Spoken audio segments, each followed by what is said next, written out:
আজকে আমরা যাচ্ছি আমার প্রি ওয়েডিং শুট, যেটা নকল লোক করে খুব ফ্লন্ট করছি আমি। कोई सेंस है इस बात की? যাক, শুনেই নিলে ঠিক কী কারণে আজকে আবারও ভিডিও করতে চলে এসেছি। এই যে ফুটফুটে সুন্দরী মহিলাকে দেখতে পাচ্ছেন, ইনি হচ্ছেন আমার দিদি। তো আজকে এনার এবং আমার ভাই, মানে ওই যে দূরে দাঁড়িয়ে রয়েছে, এদের দুজনের প্রি ওয়েডিং ফটোশ্যুট ছিল, মানে ভিডিও বা ফটোশ্যুট যাই বলো।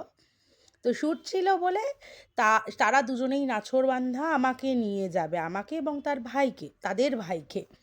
তো এই যে আমরা চলে এসেছি এখানে অ্যাসিস্ট করতে ওদের দুজনকে। তো hair and styling by me, makeup by me, দুজনেরই। আর বাকি ফটোগ্রাফি অ্যাসিস্ট্যান্সেরও হেল্প করেছে চন্দন। এবং প্রথমে সকালবেলা আমরা গেছিলাম হাওড়ার ফ্লাওয়ার মার্কেটে, সেখানে টুকটাক বেশ অনেক কটা আমি শর্টস নিয়েছি, বিটিএস যাকে বলে। বাট তারপরে আমরা কুমোরটুলি ঘাটেও গেছিলাম, সেখানেও দু একটা শট নিয়েছি। তারপরে ওরা গেছিল নিউ টাউনে, বাট সেখানে আমি যেতে পারিনি, আমার শরীরটা ঠিক ছিল না, তাই তবুও সাজতে গুজতে কিন্তু আমি সাহায্য করেছি দুজনকেই। আর এইভাবেই ওই দিনকে স্মৃতিগুলো, মুহূর্তগুলো আটকে রেখে আজকে আমি আসছি। ভালো থেকো।